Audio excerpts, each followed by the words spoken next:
नमस्कार दोस्त। देश की आजादी के 79 या 80 ईयर्स पूरे होने के उपलक्ष्य में जिस तरीके से देश की आर्थिक अर्थव्यवस्था, देश की सुदृढ़ व्यवस्था के बारे में आज हम जानने वाले हैं। भारत की 79 साल की यात्रा गरीबी से गर्व तक किस तरीके से हुई है, यह कहानी 1947 में भारत के पास सिर्फ 1.2 अरब डॉलर का विदेशी मुद्रा भंडार रहा और आज यही आंकड़ा बढ़कर 707 अरब डॉलर हो चुका है।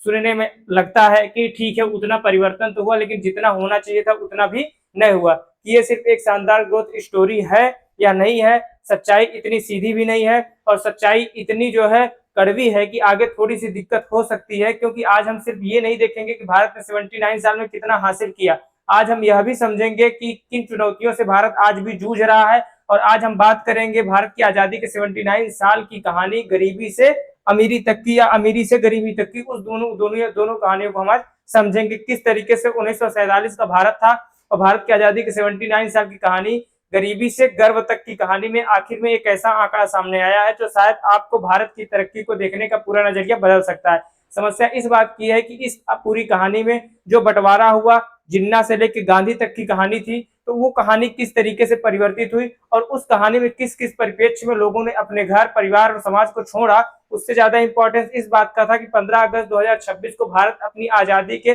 79 साल पूरे कर रहा है। वो पूरे कर रहा है, यहाँ तक ठीक है, लेकिन 1947 का भारत आज के भारत से बिल्कुल अलग था। 1947 में जब भारत आजाद हुआ, उस समय देश की आबादी मात्र 36 करोड़ थी, जो कि आज हम 150 करोड़ के करीब में पहुंच चुके हैं। देश गरीबी से जूझ रहा था उस समय। 1947 में अकाल की समस्या थी, अनपढ़ता या ये कहिए कि अशिक्षा बहुत ज्यादा थी, स्वास्थ्य सुविधाएं बेहद सीमित थी और अर्थव्यवस्था भी बहुत छोटी थी। लेकिन आज भारत दुनिया की सबसे तेजी से बढ़ती बड़ी अर्थव्यवस्थाओं में गिना जाता है। तो सवाल है, ये सफर आखिर कैसे शुरू हुआ और यह क्या इस सफर में सब कुछ अच्छा रहा? इसकी कहानी, इसका परिप्रेक्ष्य और इसका दृष्टिकोण, चलिए आंकड़ों के साथ पूरी कहानी को समझते हैं और आंकड़े किस तरीके से बयां करते हैं। ये 1947 के भारत के जो बंटवारा था, उसके बाद जो लोग पाकिस्तान गए, जो लोग बांग्लादेश साइड गए, आज का बांग्लादेश उस समय का पूर्वी पाकिस्तान, ठीक है। इंसानी विकास, सबसे पहले इंसान की जिंदगी 1947 में किस तरीके की थी वो समझने की जरूरत है। साक्षरता में किस तरीके से उछाल आया वो समझने की जरूरत है। इंसान की जिंदगी 1947 में भारत की साक्षरता दर सिर्फ 18% थी। समझिए, जब आजादी मिली तब भारत की साक्षरता दर मात्र 18%, यानी 100 लोगों में सिर्फ 18 लोग पढ़ना लिखना जानते थे। लेकिन आज साक्षरता दर बढ़कर करीब 77% हो चुकी है। तो आज की साक्षरता दर कितनी बढ़ी है? 77% बढ़ गई है, ठीक है। तो ये हमारा जो 77% है वो जो है बढ़ चुका है साक्षरता दर, है ना। तो यही समझने वाली बात है कि 1947 के आसपास एक भारतीय को औसतन जीवन प्रत्याशा करीब 32 साल था। आज ये आंकड़ा 70 साल से ऊपर है, यानी एक भारतीय की औसत जिंदगी लगभग दोगुनी हो चुकी है। 1947 की तुलना हम 2026 से कर रहे हैं, ठीक है। और सिर्फ ये आंकड़ा नहीं है, इसके पीछे करोड़ों परिवारों को बदली हुई जिंदगी है, करोड़ों परिवारों का आर्थिक, सामाजिक और राजनीतिक परिवर्तन है, जो आपको दिखाई दे रहा है। औसत ऐतिहासिक वृद्धि दर किस तरीके से आजादी के बाद बढ़ा है।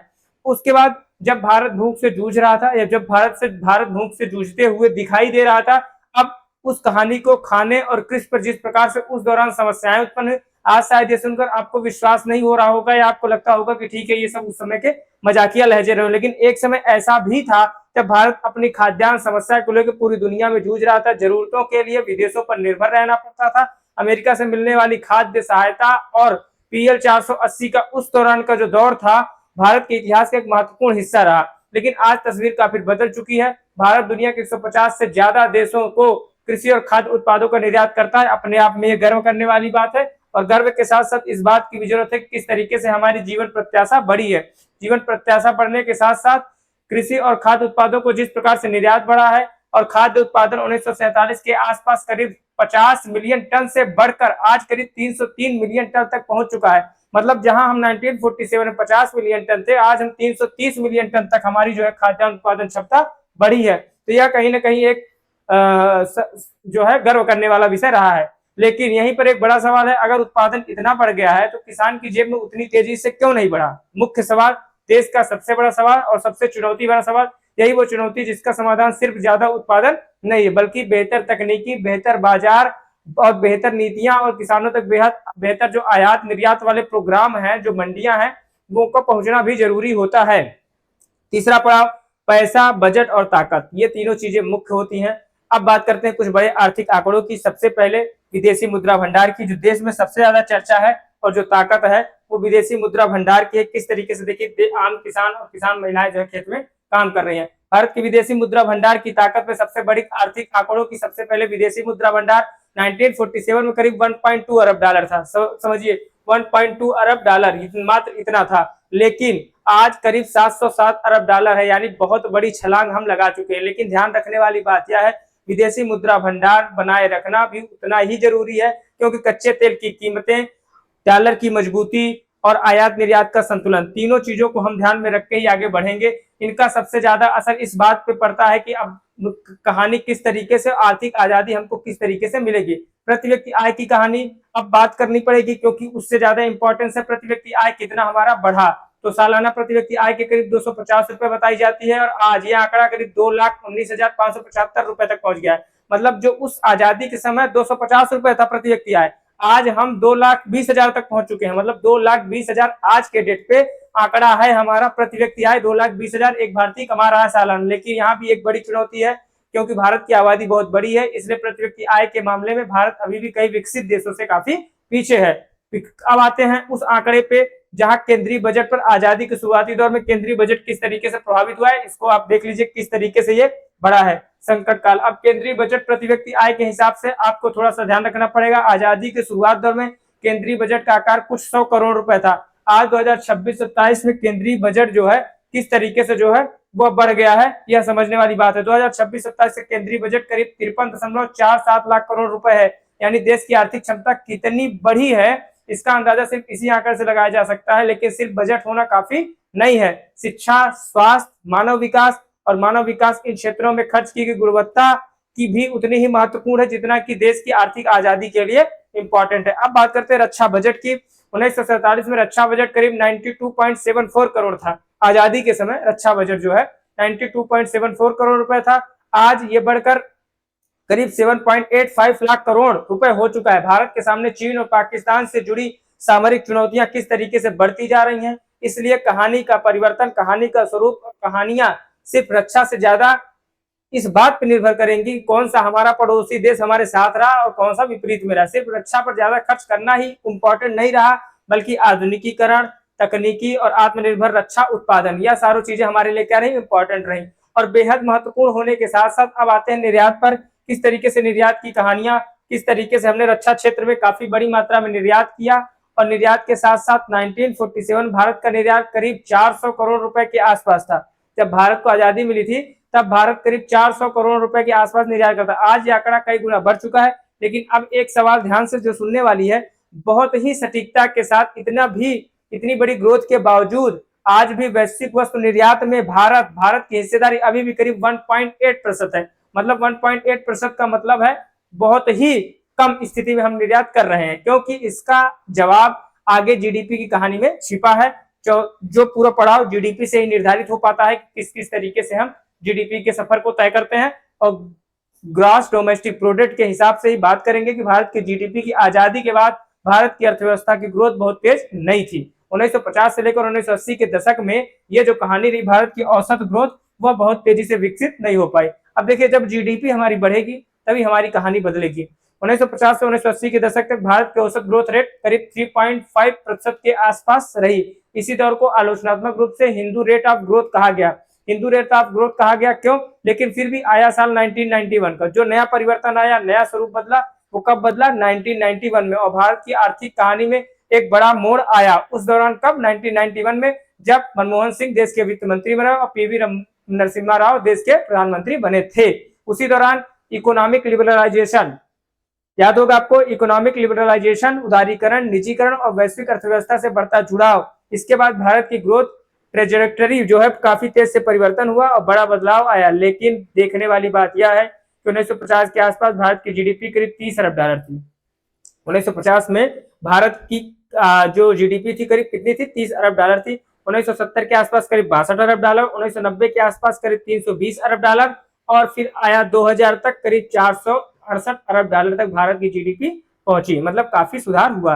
2010 तक करीब 1.7 ट्रिलियन डॉलर, 1.7 ट्रिलियन डॉलर और 2020 के आसपास करीब 4.3 ट्रिलियन डॉलर भारत की जीडीपी रही। यानी सिर्फ कुछ दशकों में जिस प्रकार से प्रगति हुई, सिर्फ कुछ दशकों में जिस प्रकार से परिवर्तन हुआ और भारतीय अर्थव्यवस्था का आकार जिस प्रकार से बदला है, कई गुना बढ़ गया है। लेकिन यहाँ एक बात समझना बहुत जरूरी है, भारत की ग्रोथ, भारत की कहानी, भारत का परिप्रेक्ष्य सिर्फ एक फैसले की वजह से नहीं बदलता है। उसकी कहानी, उसका विकास, उसका राजनीतिक सामाजिक समीकरण एक बड़ा टर्निंग पॉइंट जरूर था, लेकिन परिवर्तन कब आएगा? जब नागरिक की जागरूकता बढ़ेगी, आधुनिकीकरण बढ़ेगा, लेकिन इसके साथ उद्योग भी बढ़ेगा, सेवा क्षेत्र भी बढ़ेगा, तकनीकी भी बढ़ेगा और वैश्वीकरण भी होगा। निवेश आता है, निवेश इंपॉर्टेंस होता है, क्योंकि आर्थिक आजादी तभी आएगी जब निवेश बढ़ेगा। और करोड़ों भारतीयों की मेहनत, इन सब ने मिलकर भारत की आर्थिक कहानी लिखी है, भारत का इतिहास बदला है, भारत का भूगोल बदला है। अब सवाल है कि भारत का जो जीडीपी है दशक दर दशक जिस प्रकार से वो बदलता जा रहा था, उसकी कहानी, सवाल आम आदमी को क्या मिला? सबसे बड़ा सवाल है इन सारे आंकड़ों के, जो पूरे आंकड़े हमने आपको दिखाए, आंकड़ों का आम नागरिक की जिंदगी पर क्या असर पड़ा? यह सब इस बात का परिप्रेक्ष्य है कि आम लोगों के जीवन में इसका किस प्रकार से परिवर्तन आएगा, आम भारतीय की जिंदगी पर क्या असर पड़ने जा रहा है। सीधी भाषा में अगर समझे तो जब देश की अर्थव्यवस्था बढ़ती है तो सरकार के पास सड़कें बनाने, स्कूल बनाने, अस्पताल बनाने और इंफ्रास्ट्रक्चर बनाने की ज्यादा क्षमता होती है। सच बात है। और एक्सपर्ट्स बढ़ते हैं तो कहानियां भी बढ़ती हैं, बिजनेस भी बढ़ते हैं और बिजनेस के लिए नए बाजार भी साथ साथ में खुलते हैं और रोजगार के अवसर भी बढ़ सकते हैं। अब जब रोजगार के अवसर पर भारत का जीडीपी दशक दर दशक किस प्रकार से विकास हुआ है, ये हम आपको बता ही चुके हैं। 1991 में उदारीकरण का ये साल रहा है, जब जो है डॉक्टर मनमोहन सिंह ने देश में नए कानून, नई व्यवस्था और नए जो है प्रोजेक्शन के साथ देश में युवाओं के लिए नए तरीके से अवसर उपलब्ध कराए। जब देश तकनीकी और सामाजिक रूप से मजबूत होता है तो उसकी सुरक्षा और ग्लोबल इन्फ्लुएंस बढ़ता है। लेकिन यहाँ पर हमें दूसरी तस्वीर भी देखनी होगी। अगर किसान की आय उतनी तेजी से नहीं बढ़ रही है, अगर शिक्षा की क्वालिटी, ये शिक्षा की क्वालिटी अब बच्चे तक समान रूप से नहीं पहुंच रही है, अगर स्वास्थ्य सुविधाओं में अभी भी बड़ा अंतर बना हुआ है और ग्लोबल एक्सपोर्ट मार्केट में भारत की हिस्सेदारी सीमित है, तो इसका मतलब है कि कहीं ना कहीं हमारे विकास में भी कुछ न कुछ कमी रह गई है। विकास की कहानी अभी पूरी नहीं हुई है, विकास की कहानी अभी थोड़ी सी अधूरी है। 2047 का लक्ष्य ध्यान रखना है। 2047 में प्रधानमंत्री नरेंद्र मोदी ने विकसित भारत का लक्ष्य दिया है। लक्ष्य हमारे प्रधानमंत्री साहब बहुत जल्दी दे देते हैं। दुख सिर्फ इसी बात को है हिंदुस्तान का, इनका सिर्फ लक्ष्य ही बचा हुआ और कुछ है नहीं इनके पास। भारत आज गरीबी और पिछड़ेपन से जिस तरीके से त्रस्त है, जिस तरीके से यहाँ के हालात गंभीर होते जा रहे हैं दिन पर दिन, जिस तरीके से लोगों में भुखमरी और बेगारी बढ़ती जा रही है, मंजिल अभी बहुत दूर है, मंजिल अभी बहुत लंबी है।